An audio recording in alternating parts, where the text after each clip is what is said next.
Was er gebeurd?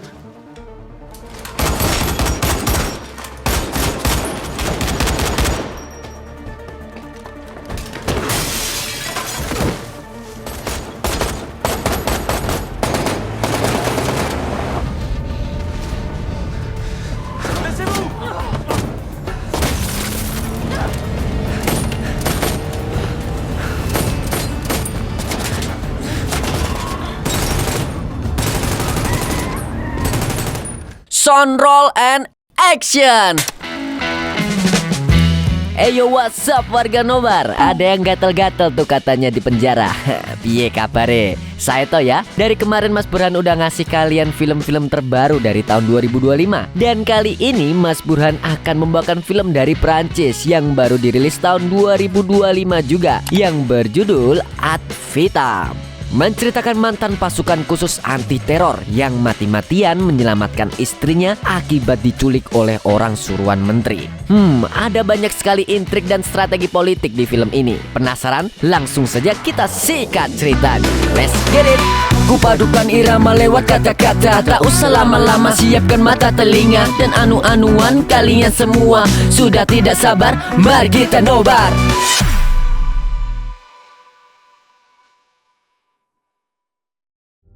Mari kita mulai dari 10 tahun yang lalu, di mana sosok pemuda bernama Frank baru saja dilantik menjadi pasukan khusus anti-teror di Prancis. Frank bahkan mendapat penghargaan sebagai pemanjat gedung terbaik sepanjang sejarah.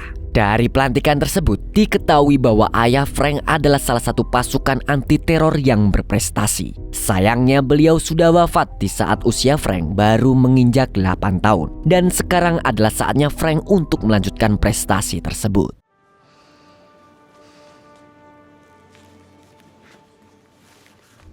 Di dalam satuan tersebut, Frank bersahabat dekat dengan Nico. Mereka sering terlibat dalam misi yang sama. Sementara itu, di angkatan yang sama juga terdapat 2 anggota wanita, yang salah satunya bernama Leonor atau akrab dipanggil Leo. Di sini Leo tidak bertugas sebagai tukang gelut, tapi dia ahli negosiasi dan menjadi negosiator terbaik yang selalu melumpuhkan lawan tanpa harus adu tembak.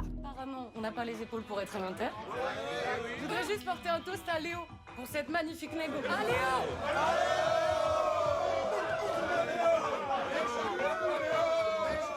Satu tahun kemudian, pasukan anti-teror Prancis kembali membuka rekrutmen yang kebanyakan juga berasal dari anggota militer.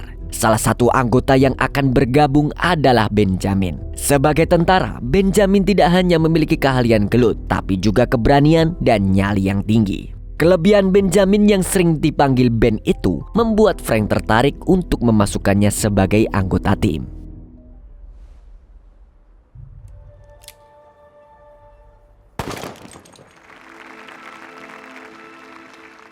Dan sudah seperti tradisi, usai pelantikan para pasukan anti-teror tersebut berpesta sampai pagi. Tahun ini, Nico dan istrinya memimpin para pasukan untuk bersenang-senang hingga membuat Frank jadi ingin berkeluarga. Nah, di sisi lain, Frank sesungguhnya menaruh hati pada Leo. Namun trauma Frank di masa kecil membuat Frank tidak ingin punya keluarga selama ia masih menjadi pasukan khusus.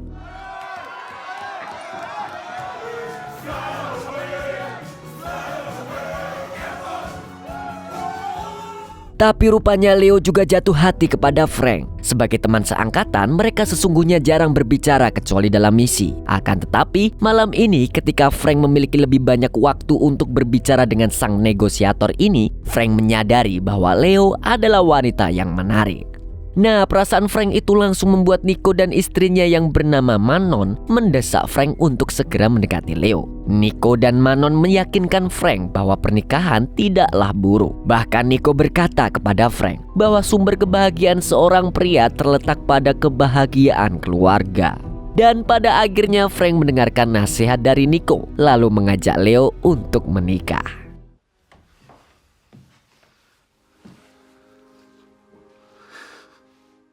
Setelah menikah, Frank dan Leo bersepakat untuk tidak punya anak. Sudah seperti yang dijelaskan sebelumnya, Frank menyimpan trauma masa kecil di mana ia tiba-tiba ditinggal mati oleh ayahnya saat bertugas. Frank tidak ingin anaknya nanti akan mengalami hal serupa. Tapi 9 tahun kemudian semuanya berubah.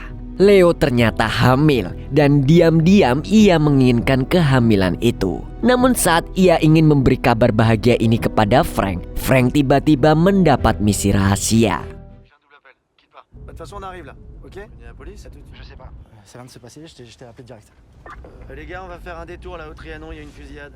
Dalam waktu yang sangat cepat, Frank diberitahu adanya penembakan di Hotel Trianon. Sebagai pasukan anti-teror, Frank yang saat itu bersama Nico langsung bergerak menuju TKP. Frank kemudian bersama Nico dan juga Ben ingin menggali informasi di lobi hotel. Tapi tiba-tiba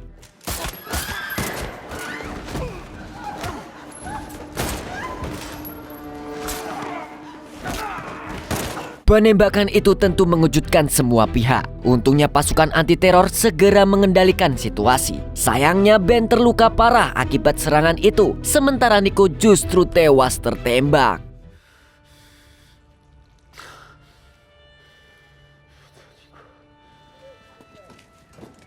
Encore désolé de t'emmerder avec ça, mais... Keesokan harinya Frank diminta untuk menghadap atasannya yang kita sebut saja Pak Komandan sebagai bentuk pertanggungjawabannya sebagai ketua tim. Pak Komandan menganggap Frank ini terlalu gegabah yang mengakibatkan Ben cedera dan Nico jadi tewas di tempat. Pada akhirnya untuk menebus kesalahannya yang sangat fatal, Frank langsung dipecat. Tu sais combien la confiance est le ciment même de notre unité. Et je dois te demander de quitter le groupe. Et j'en prends l'entière responsabilité. Siang itu juga Frank merasa dunianya langsung runtuh. Cita-citanya dari kecil sekaligus jejak prestasi sang ayah ternyata tidak bisa diteruskan oleh Frank saat ini. Namun dari semua hal yang ia sesali, satu-satunya yang membuatnya begitu terpukul adalah kematian Nico, sahabat yang begitu ia sayangi.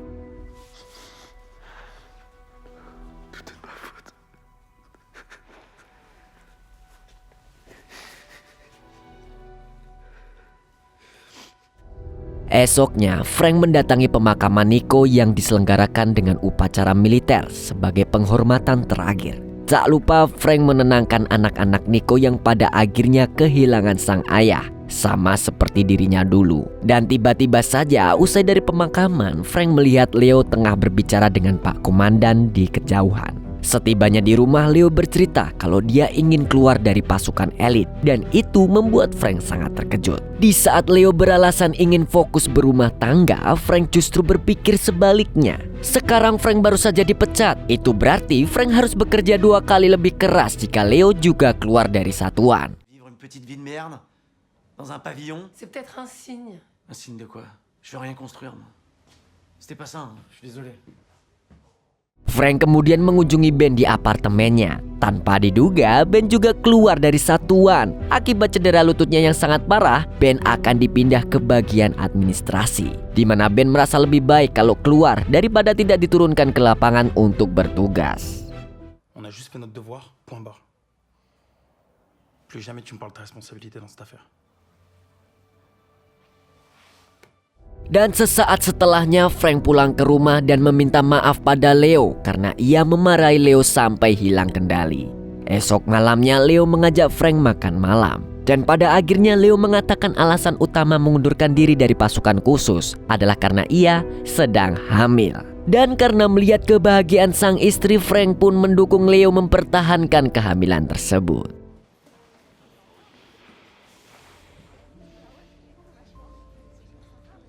Setelah itu Frank dan Leo menyewa apartemen baru untuk memulai hidup baru. Dan di saat Frank memindahkan barang-barang ke apartemen itu, Frank menemukan lencananya yang terkena noda darah tersangka penembakan Hotel Trianon itu.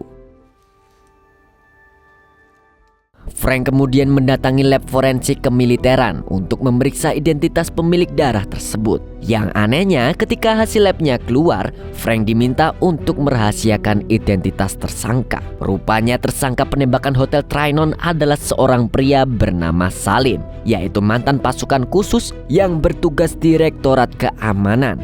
Berdasarkan temuan ini, Frank menyimpulkan jika penembakan di hotel itu menargetkan seseorang yang penting, bukan sekedar turis biasa. Oleh sebab itu Frank akhirnya menuruti permintaan orang lab dan merahasiakan temuannya di sebuah loker khusus. Frank lantas menyembunyikan kuncinya di atap apartemen yang selalu ia periksa setiap saat agar tidak jatuh ke tangan orang yang salah.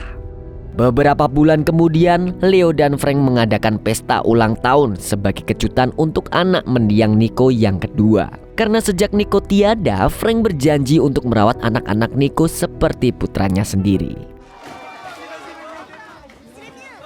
Sebagai sahabat paling dekat, Frank selalu mengusahakan yang terbaik untuk keluarga Nico. Hingga Manot, istri Nico, menceritakan keresahannya tentang anaknya yang pertama yang tiba-tiba jadi pendiam karena enggan bertemu dengan Frank.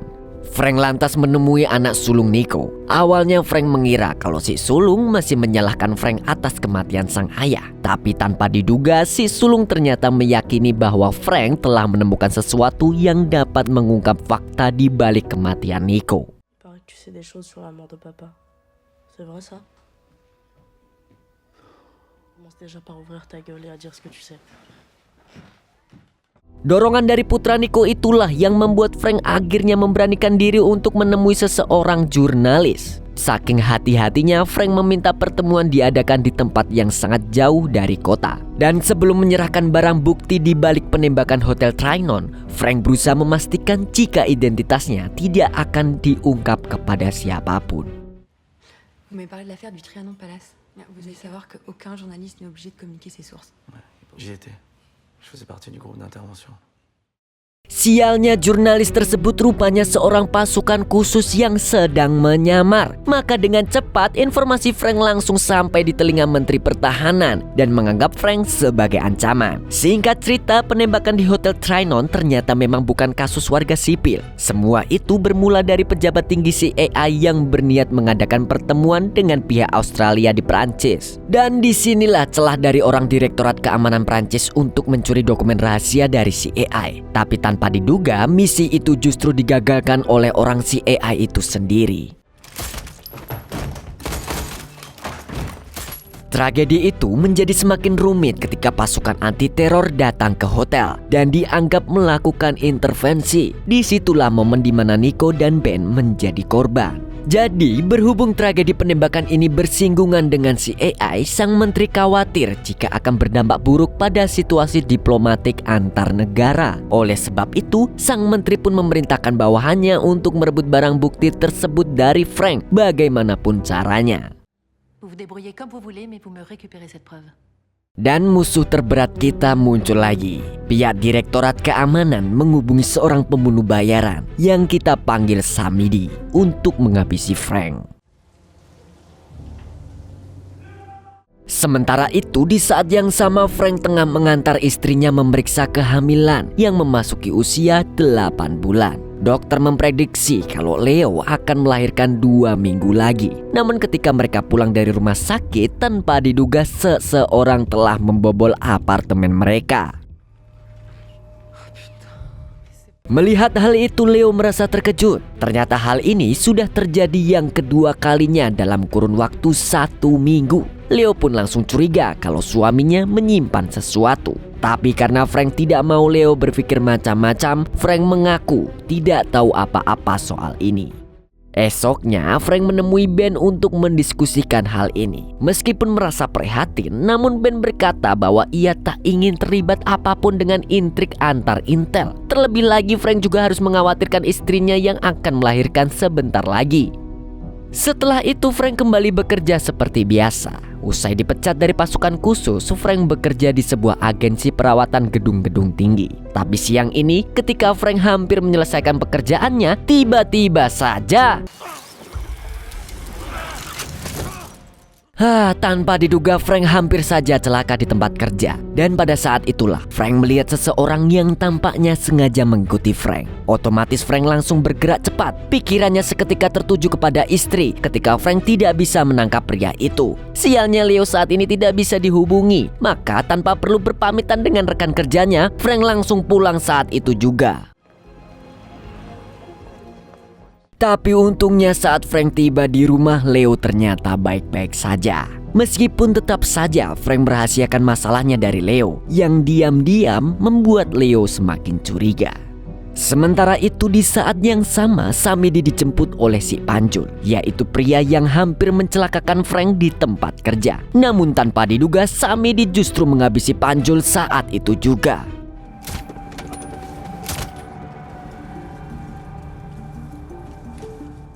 Setelah itu kita kembali lagi dengan Frank yang semakin cemas dengan barang bukti di tangannya. Berkali-kali ia memastikan kalau kunci loker itu aman, hingga akhirnya berniat untuk memindahkan di lubang saluran wastafel. Pada saat itulah Leo datang dan mengungkapkan kecurigaannya. Di sini Leo sudah menduga kalau suaminya menyimpan sesuatu dan ada pihak lain yang menginginkan itu. Namun sampai sekarang Frank masih tidak ingin mengatakan rahasia tersebut, hingga akhirnya malam ini Samidi dan pasukannya langsung menyerang Frank di apartemennya. Frank sebisa mungkin menahan serangan tersebut untuk melindungi Leo. Namun karena Samidi menyerang tanpa ampun, bumil itu pun ikut menghadapi serangan tersebut. Sialnya Leo dan Frank tidak sanggup mengatasi serangan dari pasukan Samidi. Keduanya lantas takluk di hadapan Samidi. Bahkan dengan liciknya, Samidi juga memaksa Frank untuk memegang senjata api yang ia gunakan saat menghabisi Panjul. Kalau gini kan barang buktinya jatuh ke Frank ya. Kan dia udah megang senjata dan sidik jarinya bisa diproses itu. Wah anjir. Di saat itu Samidi mengancam Frank untuk menyerahkan barang bukti yang ia inginkan. Tapi dengan teguhnya Frank menolak permintaan Samidi, hingga Leo pun harus menjadi korbannya.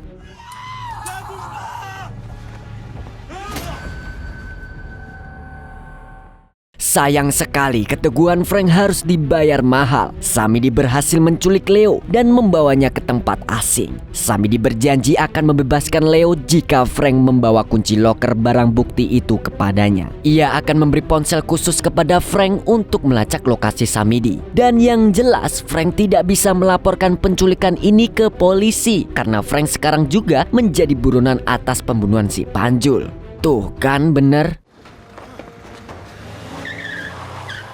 Frank akhirnya tak bisa berpikir panjang. Satu hal yang ia inginkan hanyalah menyelamatkan Leo dari Samidi. Ia lantas pulang ke apartemennya yang ternyata sudah diperiksa oleh kepolisian atas kasus pembunuhan yang menjeratnya. Frank akhirnya memutar otak dan terpaksa memanjat atap apartemen untuk mencari kunci loker tersebut, yang secara mengejutkan rupanya sudah hilang dari persembunyiannya.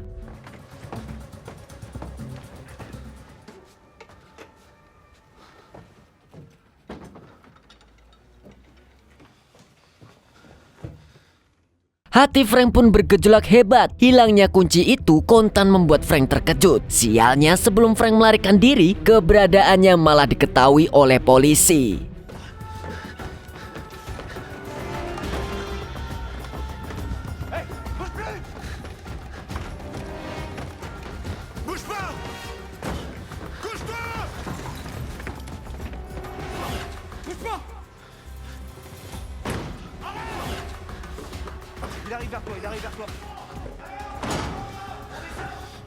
Untungnya Frank adalah ahli pemanjat gedung terbaik. Dia menyusuri atap-atap gedung dan akhirnya berhasil melarikan diri. Setelah itu Frank menemui Ben yang sekarang menjadi pelatih tinju anak-anak untuk meminta bantuan. Dari awal Ben mengatakan dia tidak ingin terlibat. Namun karena kasus ini berjalan terlalu jauh, Ben memutuskan untuk membantu Frank mendapatkan istrinya kembali. Kebohongan itu membuat Samidi mengirimkan lokasinya kepada Frank. Namun sebelum Frank dan Ben meluncur ke TKP, Ben mengajak Frank untuk ke rumahnya sebentar. Ben memberikan lencananya dan Frank menambahkan noda darah di lencana itu supaya terlihat mirip dengan barang bukti. Ben sendiri bersiap dengan senjata api yang ia miliki sebelum mereka berdua akhirnya pergi ke TKP.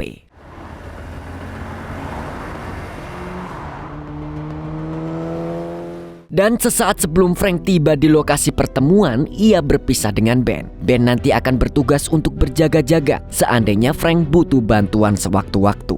Dan setelah itu barulah Frank menunggu pasukan Samidi untuk bertemu.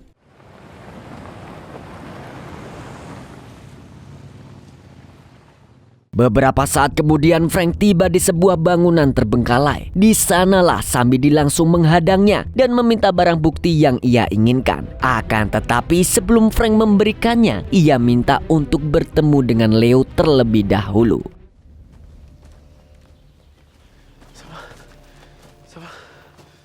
Akhirnya setelah Frank melihat Leo baik-baik saja, Frank berkata pada Samidi jika ia membawa barang bukti itu di bawah jok motor. Tak lama setelah itu, anak buah Samidi langsung mengambilnya dan memberikannya kepada Samidi. Meski agak menegangkan karena takut ketahuan, tapi faktanya Samidi menerima lencana bernoda darah itu dan membiarkan Frank bertemu dengan Leo. Tapi bukan untuk dibebaskan, melainkan untuk dihabisi bersama-sama.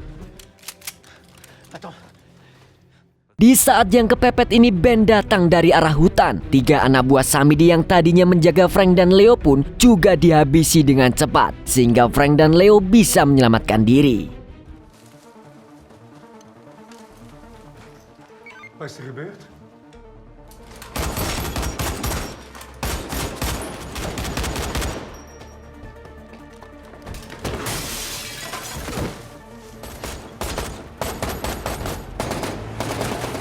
Akhirnya Frank, Leo, dan Ben berhasil melarikan diri. Sialnya Samidi tetap mengarahkan pasukannya dan berusaha menghentikan mobil Frank. Sayangnya situasi semakin sulit ketika Frank dan Ben kehabisan peluru dan Leo justru tertembak.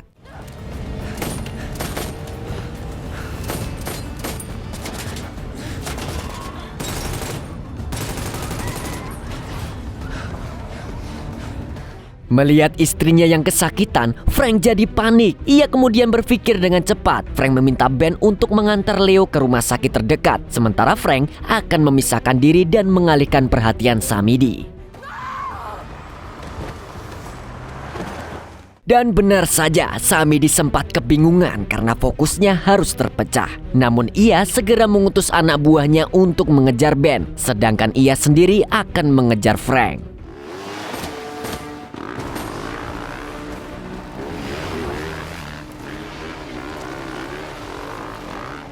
Cerita ini semakin menegangkan. Pihak kepolisian akhirnya berhasil melacak sinyal dari ponsel Frank. Mereka lantas menurunkan pasukannya untuk menangkap Frank yang saat ini menjadi buronan. Di sisi lain, Frank akhirnya tiba di sebuah padang rumput yang luas. Di sana Samidi berhenti mengejar Frank karena ia melihat polisi juga berniat menangkap Frank. Frank kemudian melihat para layang di padang rumput tersebut, lalu menggunakannya untuk melarikan diri.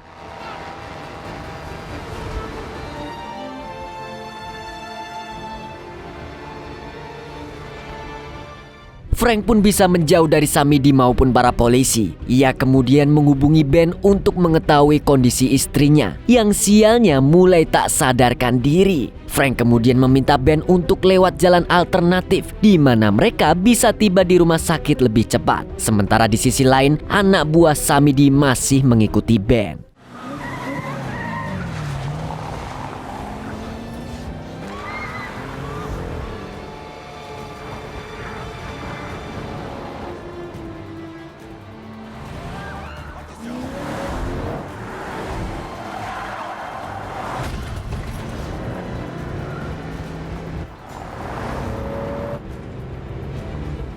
Pada akhirnya Ben dan Frank berhasil tiba di rumah sakit secara bersamaan. Sialnya Ben ternyata juga tertembak dan terluka parah di bagian perutnya. Samidi yang juga tiba di sana pun langsung berusaha menghabisi Ben, namun Frank bisa menghadangnya.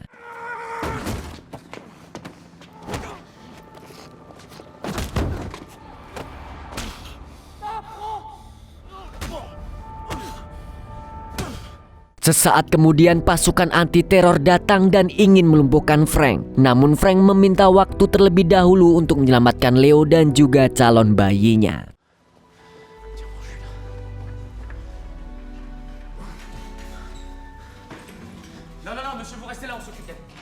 Setelah tragedi tersebut, Frank akhirnya ditangkap oleh mantan koleganya sendiri. Dan beberapa bulan kemudian Leo akhirnya bisa mengunjungi Frank di penjara bersama anak pertama mereka. Dengan senangnya Leo mengatakan kalau Frank akan segera bebas. karena rupanya Leo adalah orang yang menyimpan kunci loker berisi barang bukti milik Frank. Leo jugalah yang telah melaporkan barang bukti tersebut ke pengadilan.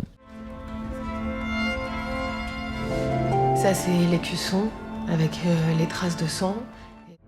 Dan akhirnya Frank bebas karena ia tidak terbukti melakukan pembunuhan. Oleh karena itu, Frank pun bisa kembali berkumpul bersama keluarganya. Dan Ben yang sudah sembuh ikut berbahagia melihat keluarga Frank yang kembali utuh. Tamat.